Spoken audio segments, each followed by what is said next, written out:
Ah, les prix, ça varie, on va dire, entre 100 000 € jusqu'à 40, 50 millions d'euros. Alors bonjour, je m'appelle Emilien Grivel, je suis actuellement résident au Maroc, très heureux d'être à Marrakech et je travaille dans le domaine de l'art. Alors moi, j'étais architecte paysagiste et j'avais la chance d'avoir de très bons clients, dont un qui était un grand amateur d'art et il a voulu me motiver un petit peu à découvrir son univers et j'ai pu avoir la chance de côtoyer des belles œuvres dans sa collection. Bah écoute, l'art c'est une sensibilité avant tout.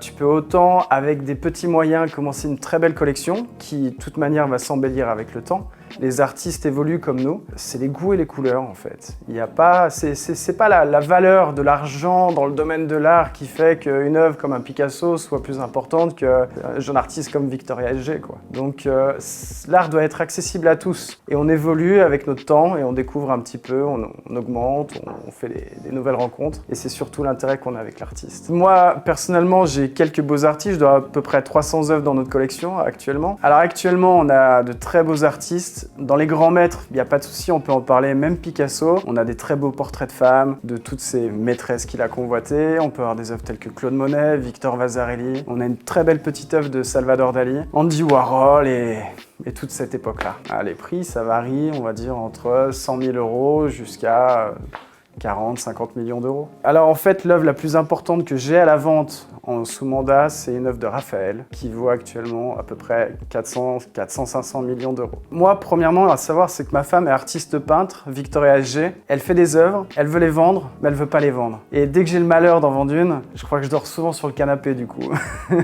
Mais on va dire, moi, mes artistes fétiches, j'ai toujours aimé la sensibilité dans les œuvres de Renoir, les portraits de femmes, cette douceur, cette mélancolie qu'il pouvait créer dans cette huile, dans cette peinture. Il était vraiment exceptionnel à mon goût. Être marchand d'art, c'est pas forcément facile tous les jours. Bien sûr, il y a de l'argent en jeu. Parfois, on peut gagner gros, mais on peut aussi perdre gros ou passer du temps sans faire de vente. Donc, il y a eu des hauts et des bas. Je n'ai pas été éduqué dans ce domaine-là. J'étais architecte paysagiste il y a encore 15 ans. J'ai eu la chance de pouvoir évoluer dans ce domaine, mais j'ai eu des périodes qui se sont bien passées et d'autres où la crise pendant 6 mois, 7 mois, 8 mois. Jusqu'au moment où on arrive à créer une stabilité et on s'en sort. Pour différencier un vrai d'un faux tableau, il faut toujours faire très attention à la documentation. Une œuvre est toujours accompagnée d'un certificat. Si c'est déjà un artiste connu, elle a certainement fait des expositions. C'est là aussi mon but, c'est d'être conseiller dans le domaine de l'art, c'est de vous assister gratuitement et gracieusement sur comment faire attention à ces petits pièges, être prudent et surtout pouvoir se faire plaisir et éviter tous les embûches. Alors les Marocains sont très friands de l'art, ils sont très attachés à la culture, à leur patrimoine, mais ils ont aussi une grande ouverture sur le monde de l'art international. Ils ont aussi